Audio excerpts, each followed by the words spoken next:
Hermanos y hermanas, reciban un cordial saludo de parte de su amiga Claudia Milena, nuevamente por acá en un nuevo podcast. Y hoy vamos a hablar de un tema que ha generado controversia dentro y fuera de la iglesia.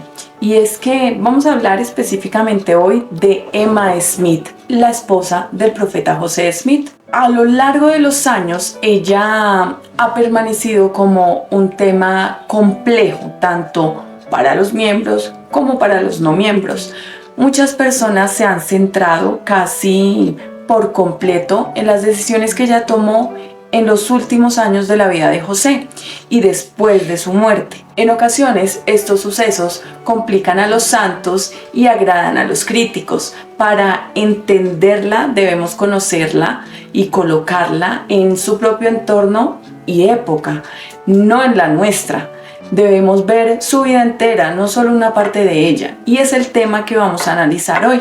En esta ocasión vamos a hablar con mucha responsabilidad, con mucho respeto, analizando la verdad sobre Emma Smith. Bienvenidos.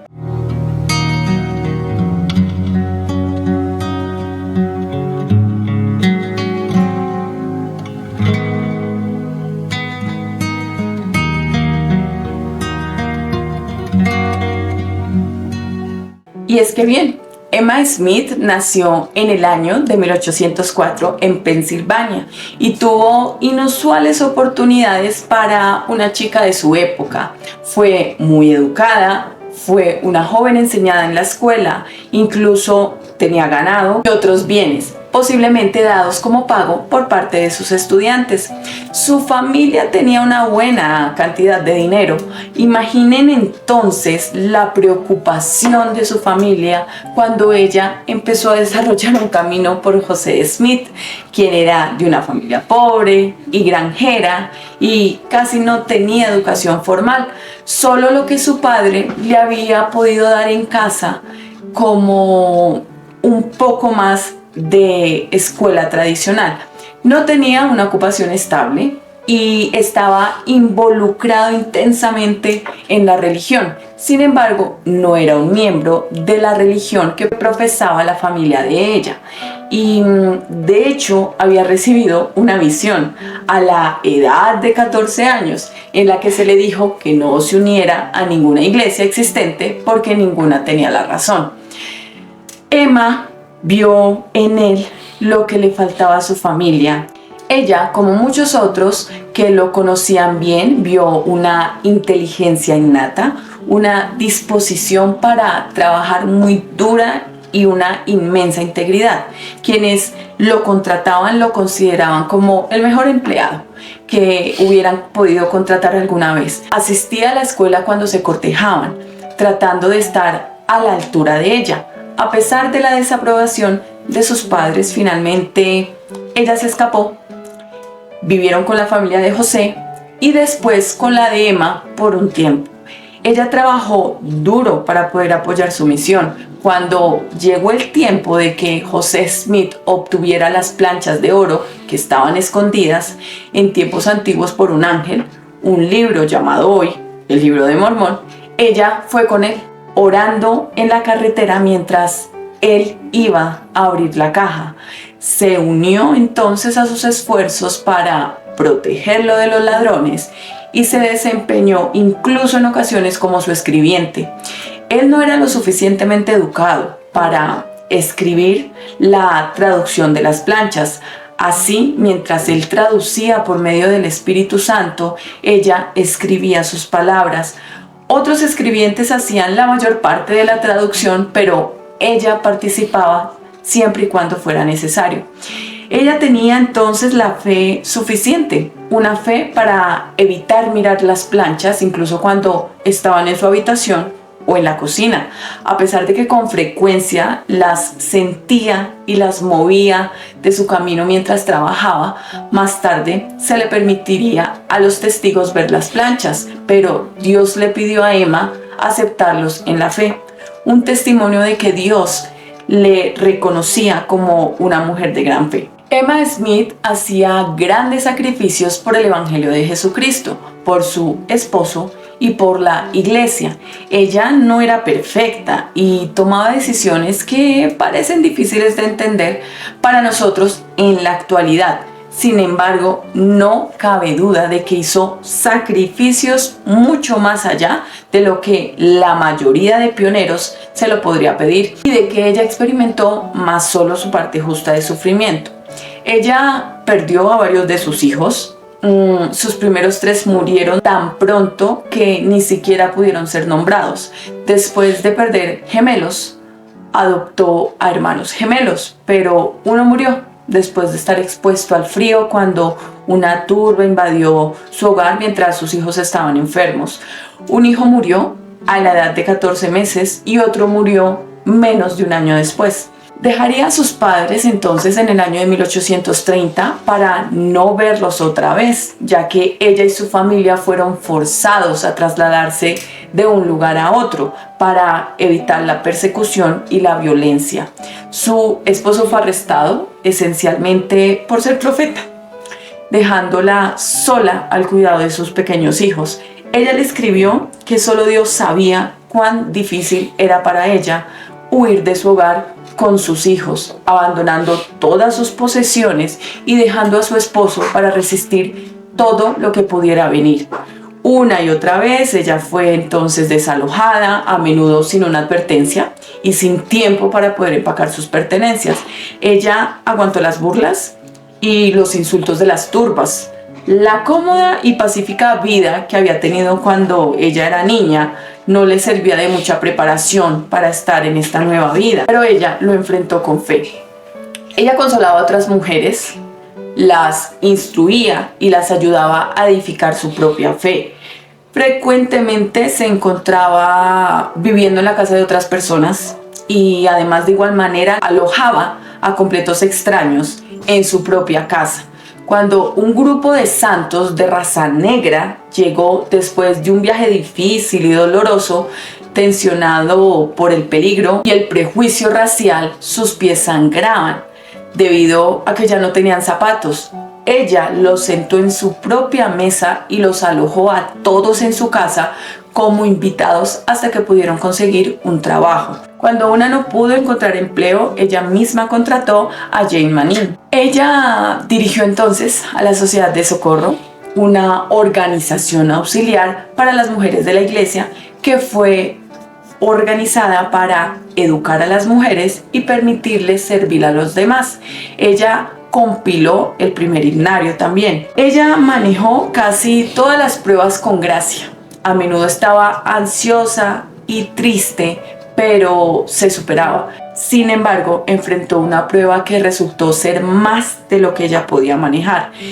Es posible que el matrimonio plural hubiera sido más fácil de sobrellevar si no se hubiera añadido una cantidad extraordinaria de pruebas ya presentes y si no hubiera sido la primera mujer en enfrentarla en la iglesia. Ella no tenía un ejemplo a seguir y no había un grupo de apoyo que la sostuviera como lo tendrían las siguientes mujeres.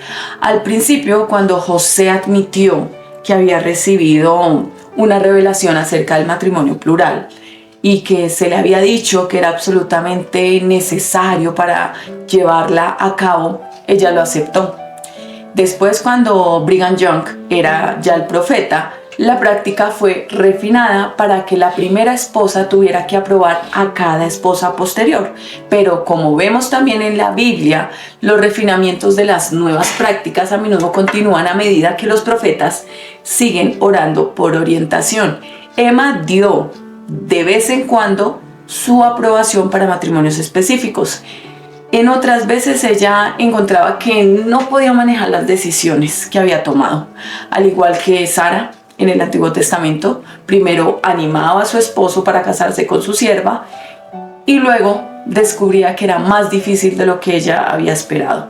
De acuerdo con el historiador Richard Bushman, José veía el matrimonio plural simplemente como una forma de unir a las familias eternamente. Los santos creemos que la vida continúa después de la muerte. Cuando el matrimonio eterno fue introducido Por primera vez, muchas familias llevaron a cabo sellamientos con sus amigos y con aquellos con quienes querían estar eternamente asociados. No comprendían por completo lo que significaba esta revelación.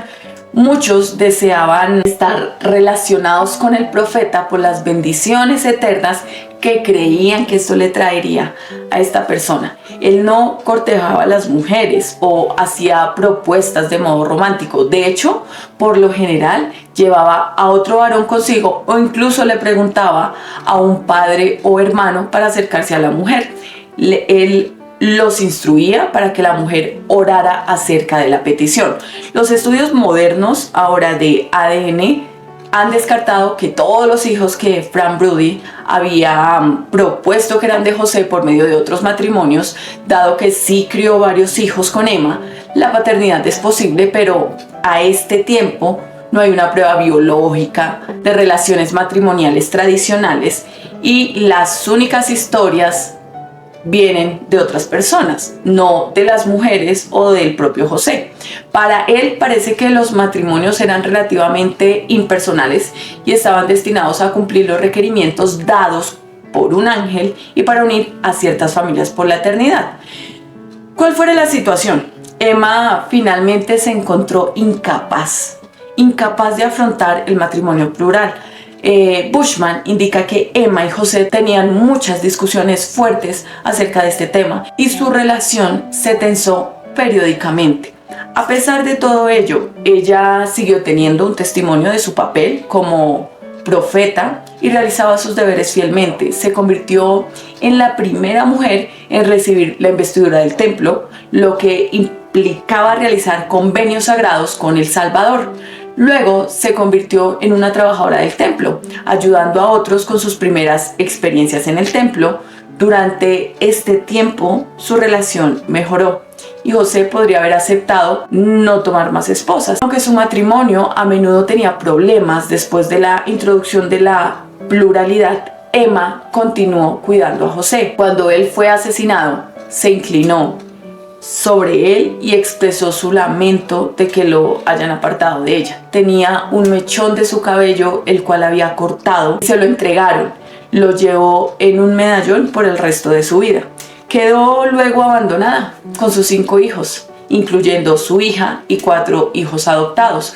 Su situación económica en ese momento era precaria, debido a que no había línea clara entre el dinero de la familia y el dinero de la iglesia, donde José a menudo quedaba con deudas para ayudar a la iglesia. Ella hizo un comprensible esfuerzo por quedarse con algunas propiedades y esto la puso en discusión con Brigham Young.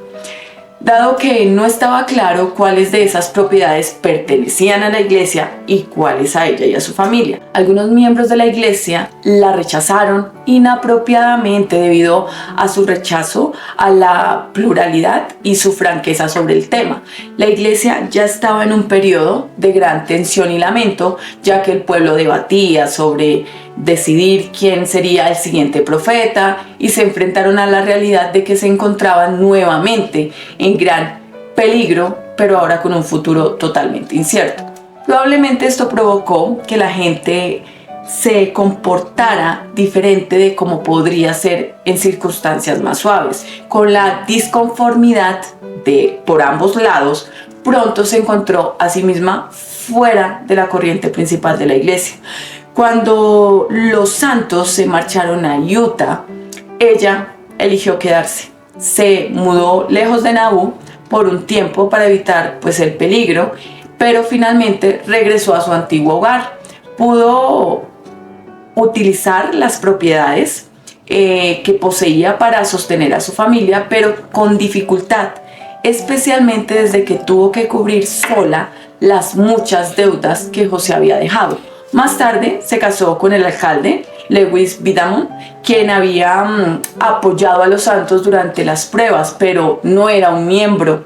Él tenía un hijo ilegítimo y después de casarse con Emma tuvo otro hijo ilegítimo, los cuales ella crió, haciéndola una mujer más extraordinaria de lo que ella era. Tenía también una relación razonablemente buena a pesar de estos desafíos con él. Cuando su hijo llegó a ser un adulto, y dirigió la iglesia reorganizada como se conocía entonces. Ella se unió.